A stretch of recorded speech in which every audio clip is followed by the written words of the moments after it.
So, hi, my name is Matthew Pang. I'm currently a junior in the Honor Science Research Program, and my presentation is titled Agroecology, Sustainable Farming for the Future.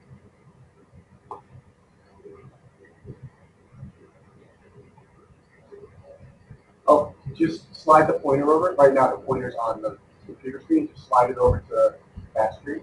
And I click once with the mouse. All right, now click that. Yeah, with that. Just make sure it's going there. It just needs to register there. All right, you're all set. So today we live in a world of conventional agriculture, and that is agriculture that uses a high amount of external inputs and a high amount of technology. External inputs are pesticides, herbicides, and fossil fuels in the form of fertilizer and oil. We are also reliant on GMOs, or genetically modified plants and organisms. A majority of our agriculture is also monoculture, in which we only grow one crop in a single field. Our livestock is also confined, and our goal is to produce the highest possible yield of crops. For example, one pea plant may have 20 peas as opposed to a pea pod having only 3 peas. But there are many problems with our current conventional agricultural system. What the biggest problem is the lack of long-term sustainability, or the capacity to have agricultural productivity while being environmentally conscious of its health. One of the biggest problems is soil productivity and the organic matter content, and it is steadily declining. Also, because of monocultures, GMOs, and the pesticides and herbicides, we are lacking biodiversity. Additionally, there are many controversies with GMOs, including the GMO pests, the GMO plants that were designed to be resistant to pests are slowly losing their resistance. And there are also so many health controversies related to these GMOs. And lastly, conventional farming is just way too expensive for farmers today, and they're having a lot of trouble making profits. So right now, we're steadily killing our environment, and you know, we're also not being environmentally conscious of our environment. So the solution is agroecology. By definition, it is the application of ecological concepts and principles to the design and management of sustainable agroecosystems. What that means is I am bringing the ecosystem to agriculture. I'm incorporating the chemical, biological, physical, even cultural interactions of the ecosystem and incorporating that into my agricultural field. And in agroecology, I'm limiting the external inputs, the chemicals and pesticides I'm using, and trying to maximize the internal inputs which are naturally made, easy to get, uses basic little technology, and is readily available. And the goal of agroecology is to learn more about the problem before it occurs, rather than dealing with the problem after it happens. The biggest problem with conventional agriculture that we use today is that we are using our future, not only are we killing the environment, but we are also using up our posterity's water and energy sources. The big and showy technology that we are currently using, and the GMO news of, the big and bright GMO news that keep appearing in the news cannot continue to match the amount of resources we are using for the future. Now, there are four aspects to agroecology. The first two come hand in hand. The first one is energy flow, which is the use of natural renewable energy sources that keep energy cycling and powers the whole ecosystem. Now, in a typical agroecological environment, there is an accumulation of biomass, which is the biological material obtained from living or dead organisms. And with the accumulation of biomass, we have a natural energy recycling process. However, in our conventional system, because of the use of, because we are putting a high level of fossil fuel input into the environment, biomass cannot accumulate. So we're lacking that natural mechanism.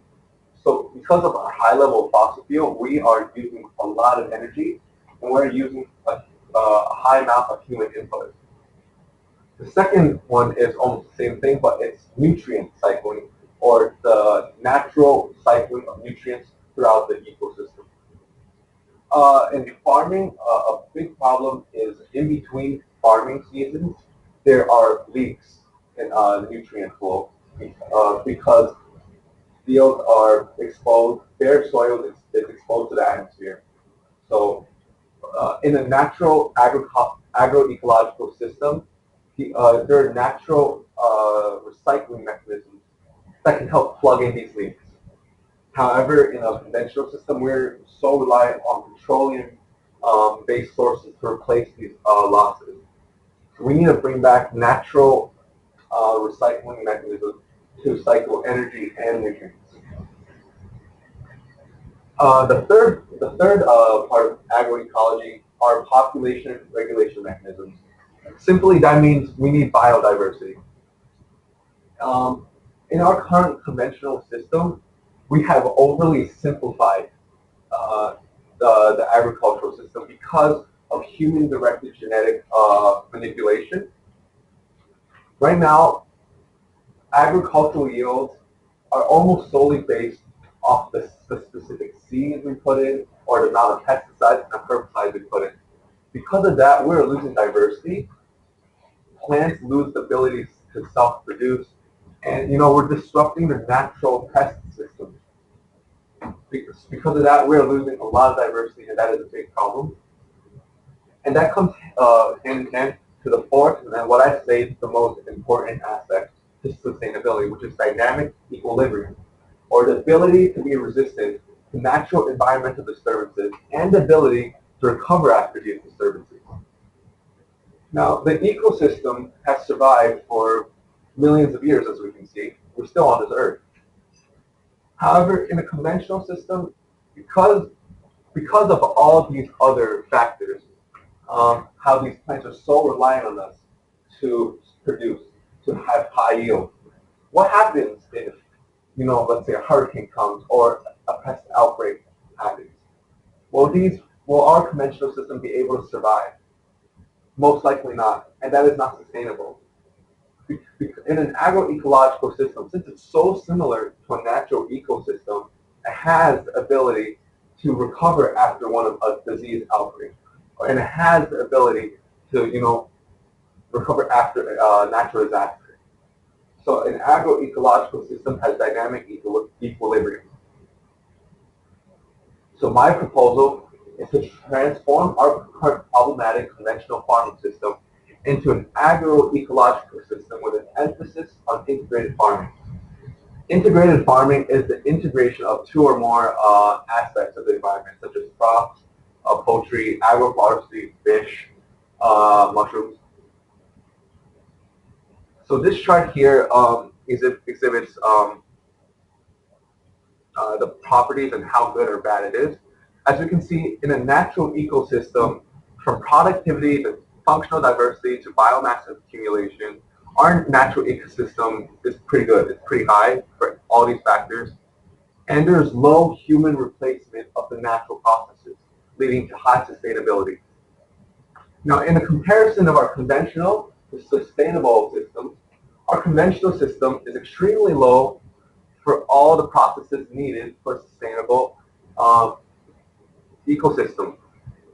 Also, currently there's high human displacement of our natural processes, which leads to low sustainability.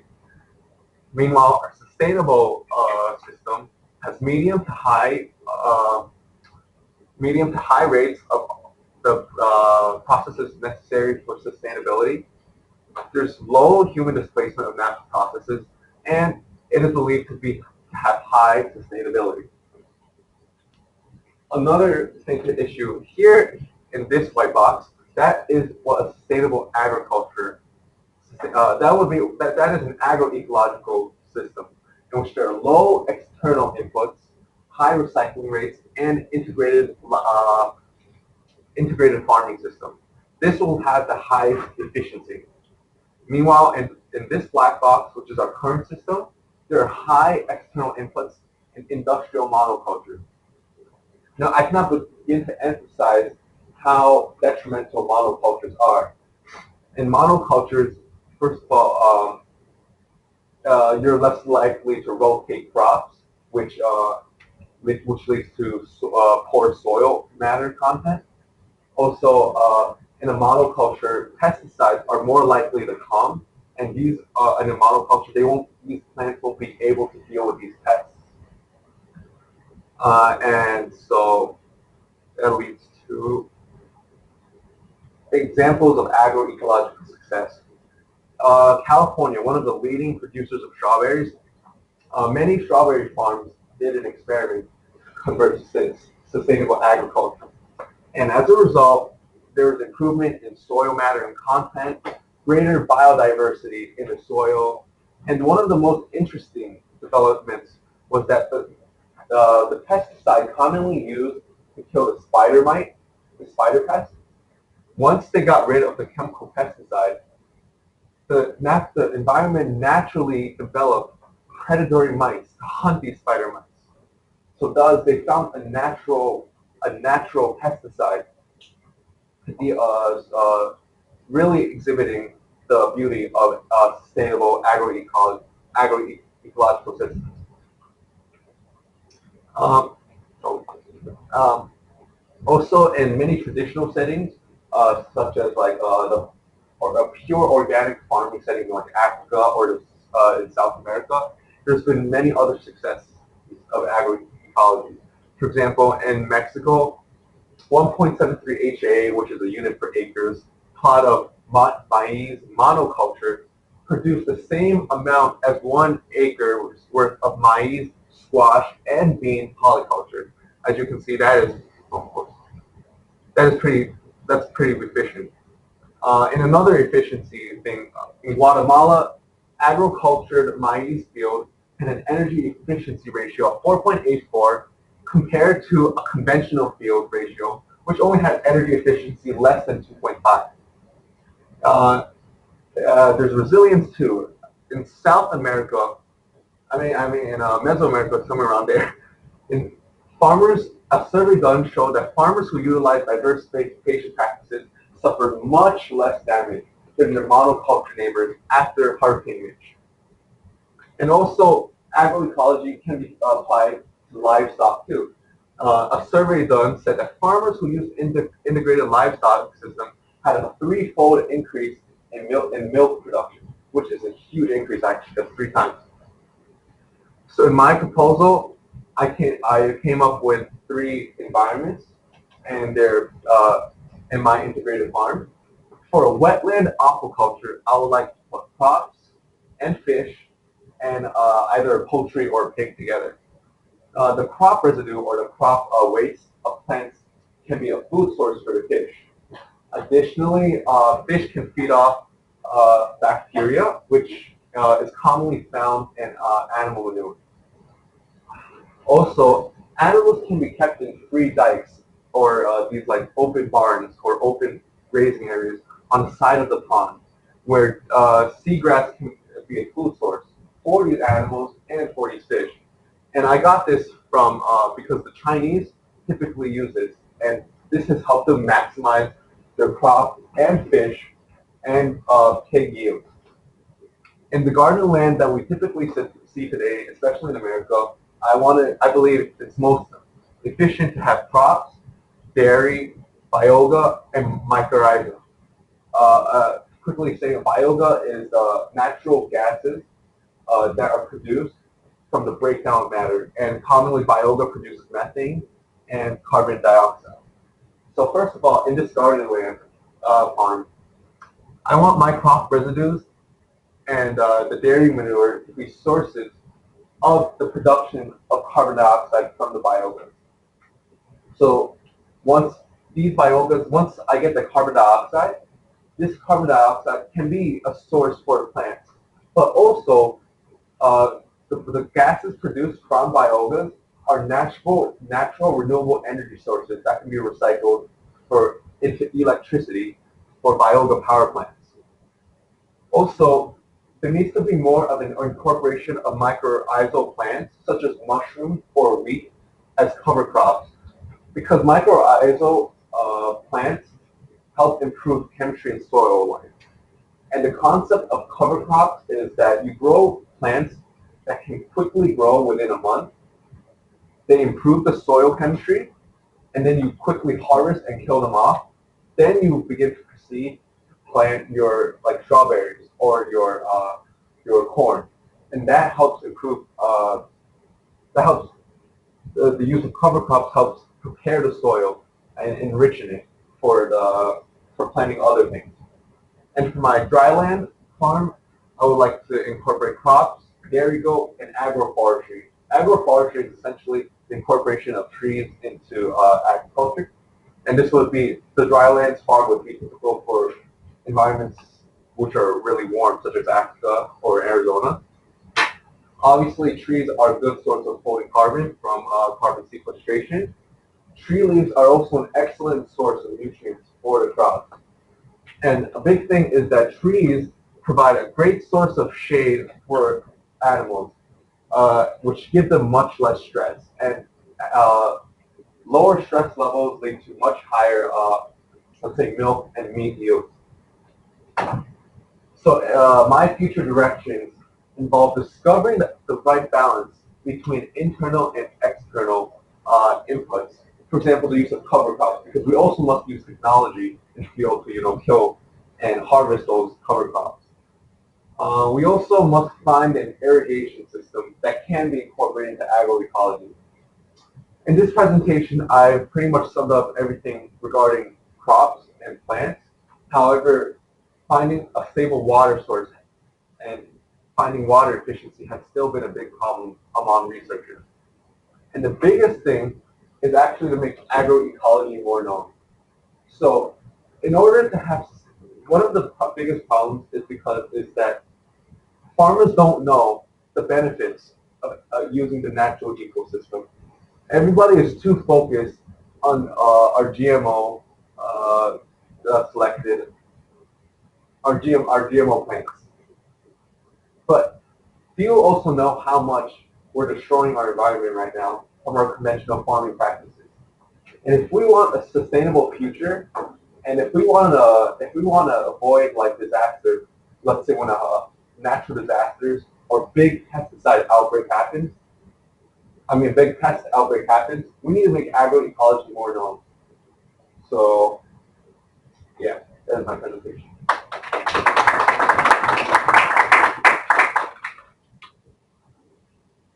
Questions? I have lots. Okay, Mo, you go first. Can you do your efficiency slide?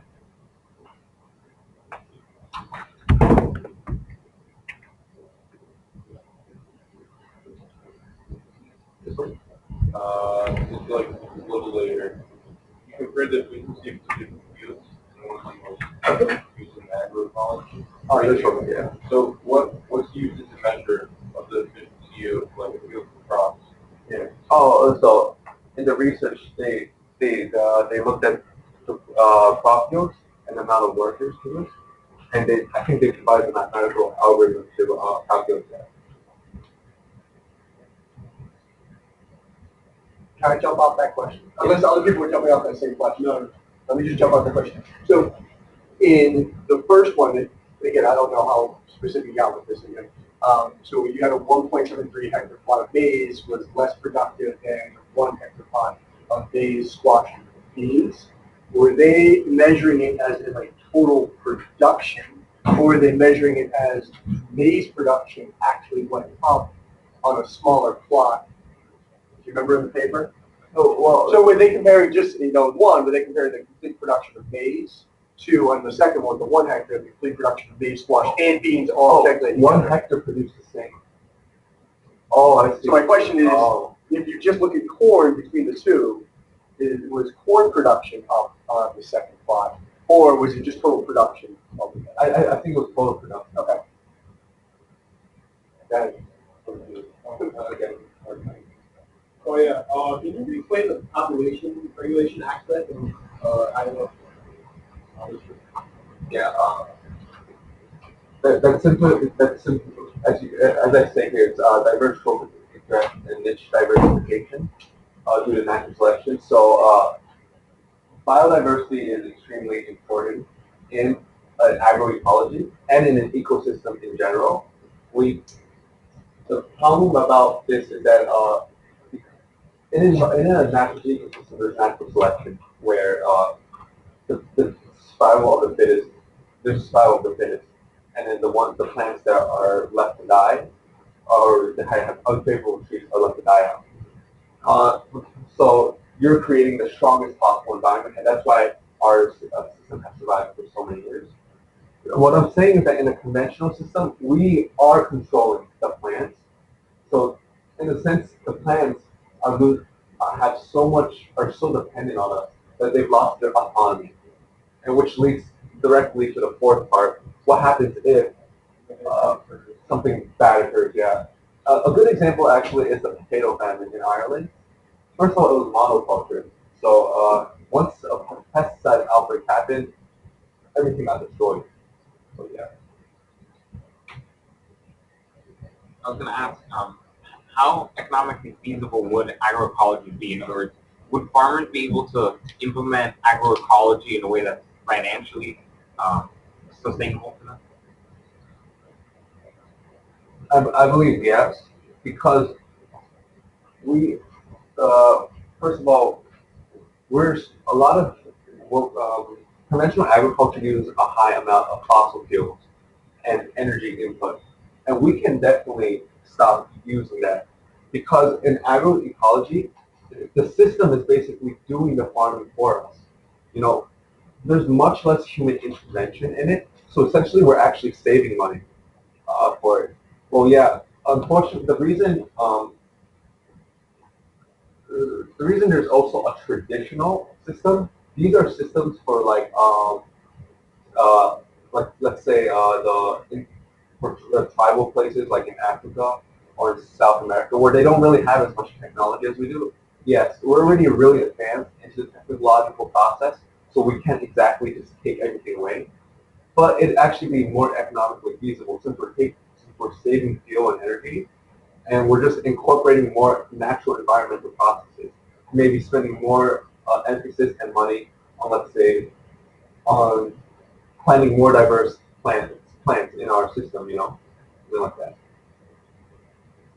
Why is finding efficient irrigation has been a problem? Say that again? So you said like irrigation has been a problem. Why? I looked into that, and currently irrigation systems, uh, they're just not. I would say there's not enough bang for the buck right now. They're inefficient. Yeah, they're inefficient. They're expensive. There has been irrigation systems in China actually for rice, but that involves flooding the rice, and we can't really do that for our current plants because that kills everything. There was a crazy thing, just got to go off that, there was a crazy documentary I watched on looking at beef production. And I think it was something like 700 gallons of water is needed to produce a hamburger. They so like when you think about how much water is needed to produce crops, the amounts are pretty high because most of them are inefficient where they're just spraying water all over a field. Most of it's going to evaporate. Very little of that water actually makes it to the roots. Actually makes it to the plant. Very efficient. But sorry. Ask questions. So, what percentage? You've seen it. So, what percentage of the U.S. crop production is attributed to monoculture versus versus the more sustainable method? And then, what percentage of the world crop production is attributed to conventional monoculture versus the more sustainable agroecology? I don't have statistics on how much America is I'm sure it's monoculture. high. But I'm pretty. I actually. I do know how much of the world is agro agriculture. Ecoculture. A majority of Africa is already agriculture.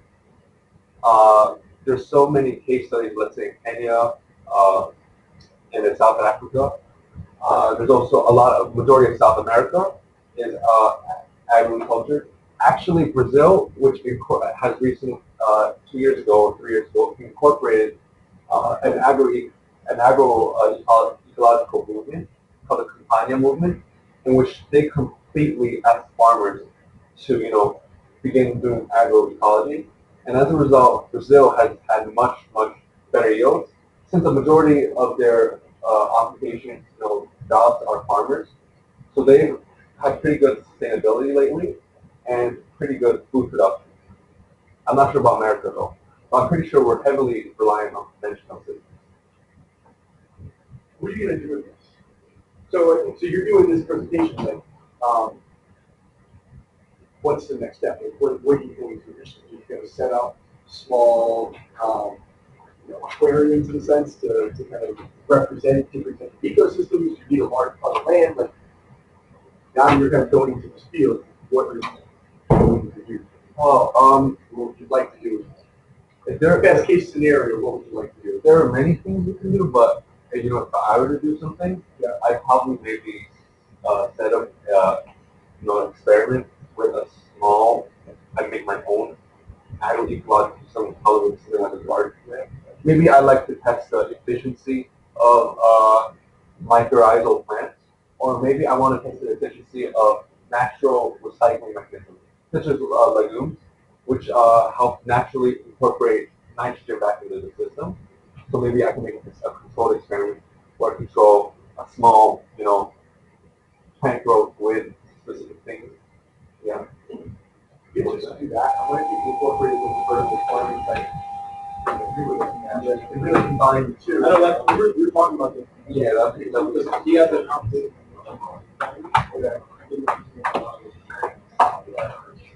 So just one thing, so mycorrhizae are fungi. So mycorrhizae are fungi. It's the network, the rooting system of fungi that actually root into the plant roots and that actually make the plants more efficient. So it's not mycorrhizal plant, it's mycorrhizae fungi that help make plants more efficient. other plants or agriculture. Good job. And then there's a lot of plants that interact, but just look that up, I'll make sure, but it was good. So we recorded this whole thing.